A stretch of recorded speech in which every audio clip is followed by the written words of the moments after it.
My parents had one rule for me that they never had for my siblings.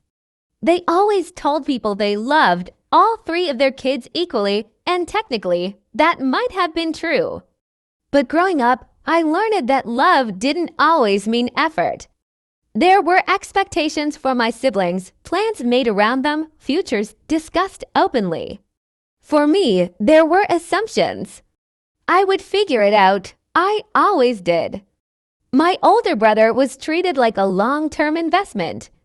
Every conversation about his life included advice, encouragement, and reassurance. My younger sister was the presentation piece. My parents bragged about her creativity, her personality, her potential. I was neither the future nor the image. I was the adjustment they made when things didn't go as planned.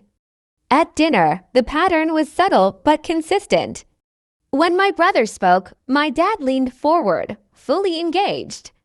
When my sister talked, my mom smiled and laughed, asking follow-up questions. When I spoke, they listened just long enough to be polite before moving on.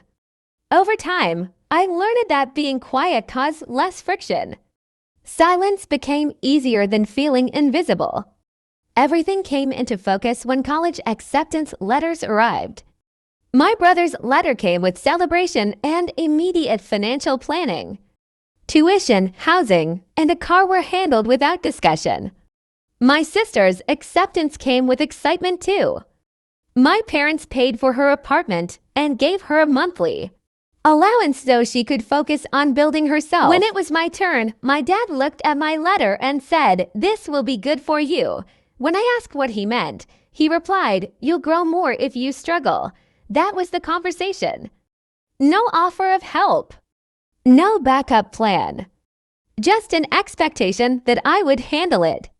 The night before I moved out, my mom hugged me longer than usual and said, "You're the strong one." "You'll be fine." I remember thinking it sounded reassuring.